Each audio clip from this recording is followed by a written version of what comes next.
58, nuestro segmento de opinión. La drástica baja de los precios del petróleo a nivel internacional, la apreciación del dólar y la devaluación de las monedas en los países vecinos son factores que han contribuido a complicar la economía ecuatoriana. Hay quienes hablan de crisis, mientras que el gobierno sostiene que se trata de una desaceleración económica. Frente a este contexto, ¿cuáles son las perspectivas para el año próximo? Lo analizamos aquí.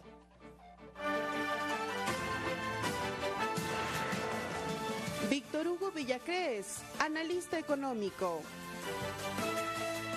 Economista, buenos días, bienvenido a este espacio. La baja del precio del petróleo ha sido la tónica durante 2015 y al parecer 2016 no estará exento de aquello. ¿Qué repercusiones podrá tener en la economía ecuatoriana tomando en cuenta lo que se ha vivido durante este año? Bienvenido. Buenos días, Marcela. Es complicado analizar la situación que vivimos durante todo el año que estamos cerrando. Acuérdese que hasta noviembre del 2014 el precio del petróleo estaba en $75, el precio del barril del petróleo.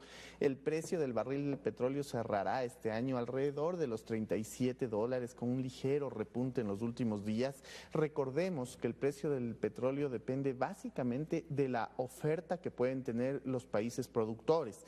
La demanda está garantizada y es básicamente inelástica, es decir, va a ser constante en el tiempo y la tendencia inclusive puede ser aumentar. Más allá de que se buscan sustitutos, el petróleo sigue siendo la principal fuente de energía para muchos de los productos y para muchas de las industrias que se utilizan a nivel mundial. En ese contexto, entonces, la situación va a depender únicamente de cómo evolucione la oferta en los países productores y yo no veo motivo alguno para que se produzca alguna reducción en la producción, lo que quiere decir que los precios se van a seguir manteniendo al nivel que se encuentran actualmente o inclusive podrían descender un poco más. Esto complica evidentemente la situación para el próximo año, dado que el petróleo es una de las fuentes de ingreso que tiene el presupuesto del Estado y que en general tiene el país. Ahora, que precisamente si es que este es el panorama para 2016, ¿cuáles serían las acciones que debería adoptar el gobierno? Hablemos un poco y analicemos también lo que se ha hecho durante 2015 para sortear la crisis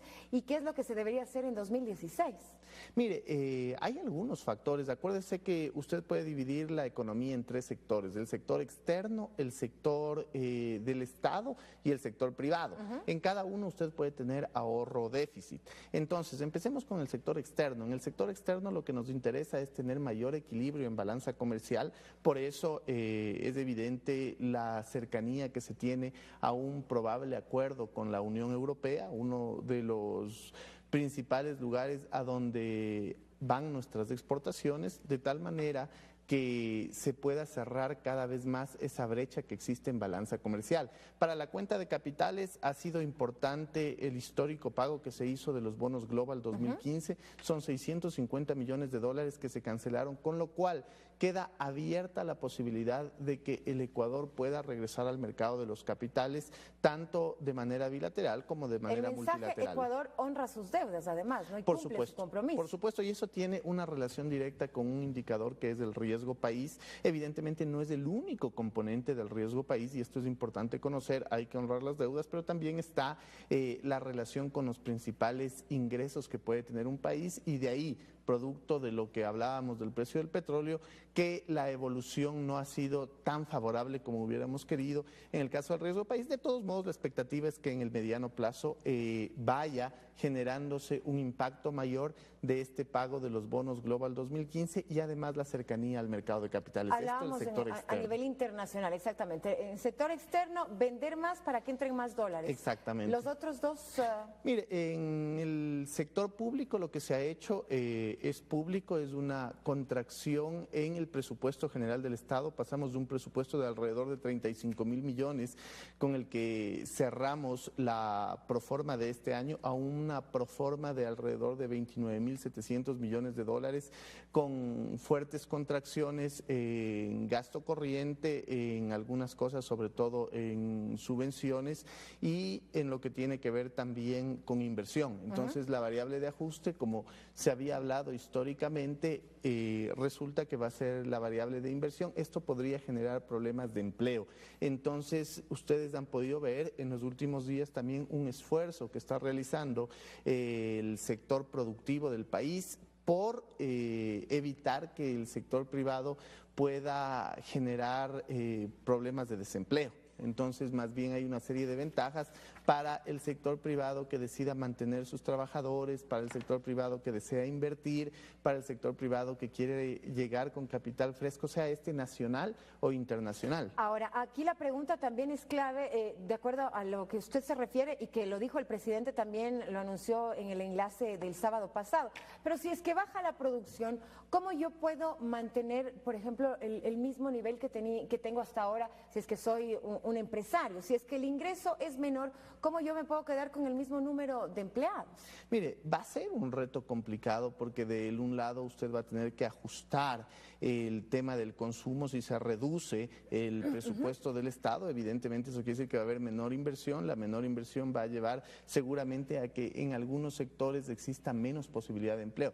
Pero la idea es sustituir con otros sectores, tomando en cuenta todo el tema del cambio de matriz productiva. Ahí debería fortalecerse mucho más la productividad, la capacidad de empleo también de esos sectores, y de esa manera tratar de sustituir el empleo que se deja de tener en un lado con nuevo empleo en otros nuevos sectores. La situación no es sencilla, pero tampoco creo que puede resultar demasiado compleja con una serie de herramientas que se tienen que aplicar alrededor de toda la economía. No es un solo sector, debe analizarse la economía en su conjunto. Ahora, la situación no es sencilla, pero ¿las acciones han sido las correctas, las adecuadas? Mire, siempre uno puede juzgar a priori que el camino correcto es mayor inversión privada, que el camino correcto es tratar de generar políticas contracíclicas desde el sector público, es decir, evitar despidos. Tenemos en últimos días anuncios como el tema de un nuevo salario mínimo vital, $366, cubre la canasta básica, cubre la canasta vital. Es importante llegar a acuerdos para evitar probables despidos y de esa manera ir consolidando el sector privado, el sector público y el sector externo a fin de juntos todos los sectores poder caminar hacia una mejor economía. Es decir, la idea es todos remar hacia el mismo lado.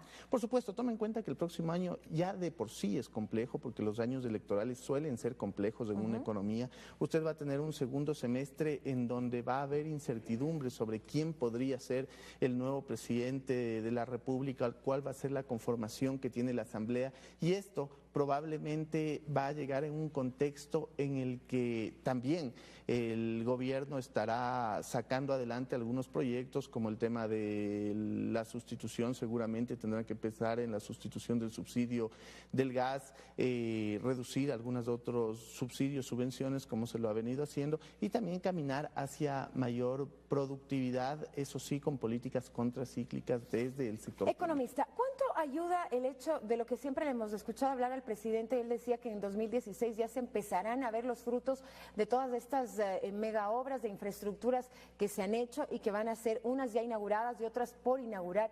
¿Esto incidirá positivamente en la economía el próximo año? Es lo que se espera, y se espera producto de que va a haber una sustitución en cierto nivel de gastos, es decir, el hecho de tener mayor energía hidroeléctrica, por ejemplo, nos va a ayudar a sustituir otro tipo de energía.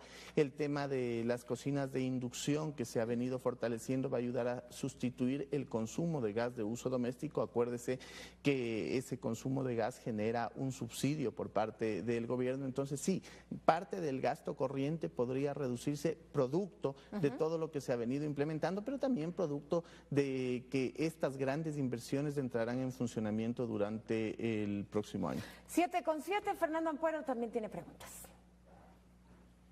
Economista, muy buen día. Decía el editorial de ayer de Diario El Telégrafo que detrás de la baja de los precios del petróleo existen intereses hegemónicos con miras a someter las economías emergentes.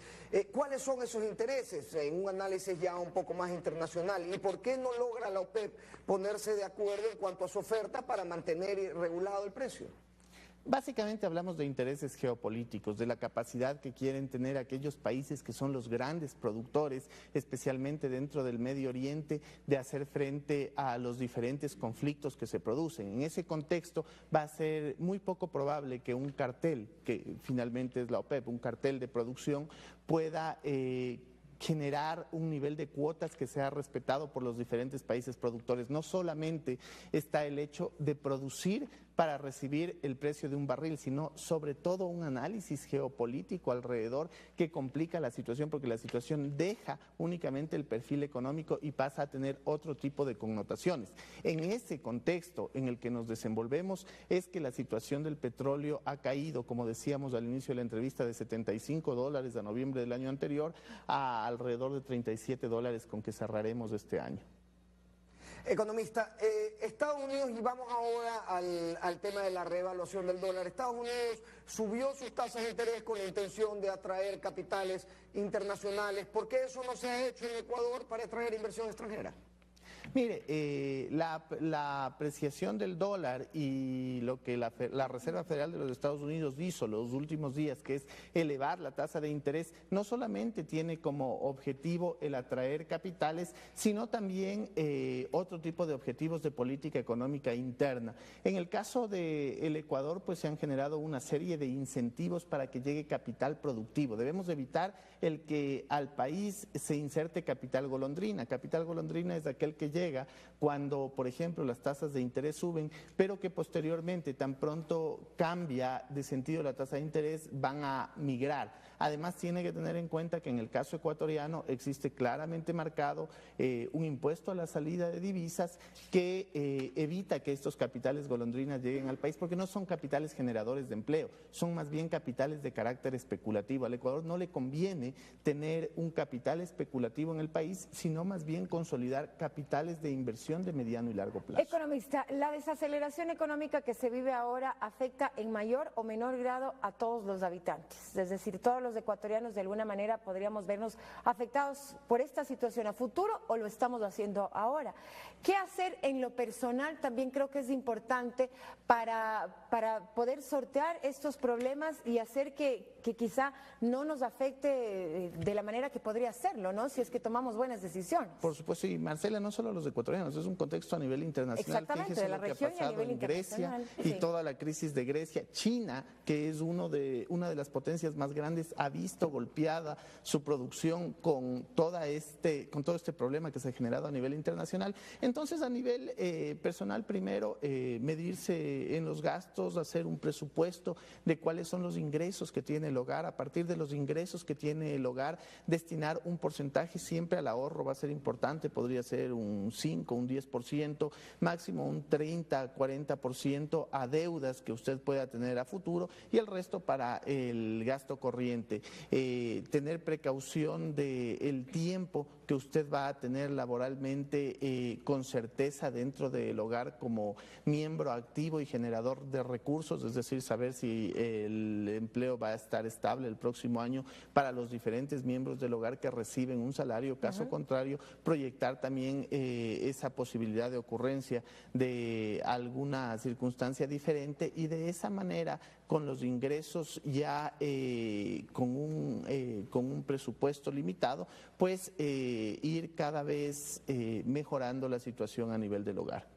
Pero entonces el ahorro importante y de ahí también un poco medirse en los gastos, ¿no? El ahorro, la planificación es importante y sin duda alguna saber la cantidad de ingresos con la que van a contar para poder proyectar los diferentes gastos y sobre todo inversiones de mediano plazo. Gracias por sus consejos y su análisis, economista. A ustedes, Bienvenido muchas siempre. gracias. Un buen día. 7:12, los segmentos de la comunidad ahora.